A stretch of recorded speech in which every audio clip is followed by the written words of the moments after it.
I'm a chud, I'm a chud, I'm a fat little chud, playing league all day until the sun comes up. I'm a chud, I'm a chud, I'm a fat little chud. Why would I get a job when I can work with my mom?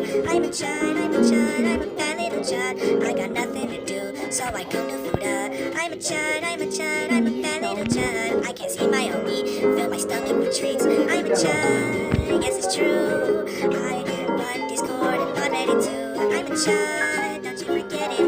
Mess with my kitten and I'm going to Reddit. Oh, I'm a chud, I'm a chud, I'm a fat little chud. Oh, I'm a chud, I'm a chud, I'm a fat little chud.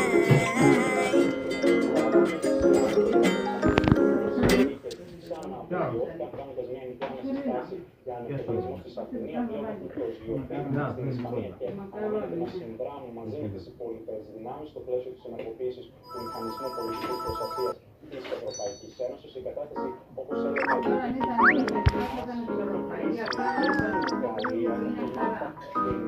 περιοχή της Ειρήνης υπάρχουν πολλές αποσωπηρώσεις λόγω των ανέμων που είναι σημαίνει. Βέβαια, λίγο νωρίτερα τον Μανουέλ Μακρόν σε μια προσπάθεια να δώσει ελπίδα έφταξε στο έξω ότι θα ανεπιμονήσουμε, θα καταστήσουμε τις ζωές και θα είμαστε παρόντες για όσο διάστημα χρειαστεί. Υπάρχει φωτιά στη Γαλλία, η οποία μένει για 4.000 άνθρωποι έχουν εκτοπιστεί και 400.000 στρέμματα δασούς έχουν καεί και να πούμε ότι είναι τέτοια χρησιμότητα της κατάστασης που συνδράμει και ο στρατός της Ελληνικής κατάστασης. Αυτή τη στιγμή βρίσκονται κοντός 1.500 στρατιώτες με μια προαέρουσα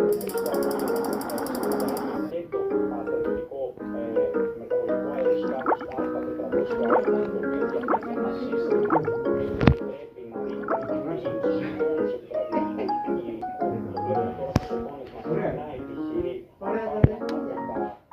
Είναι κρίσιμη η κατάσταση επειδή είναι η ώρα ως εμπαθημένο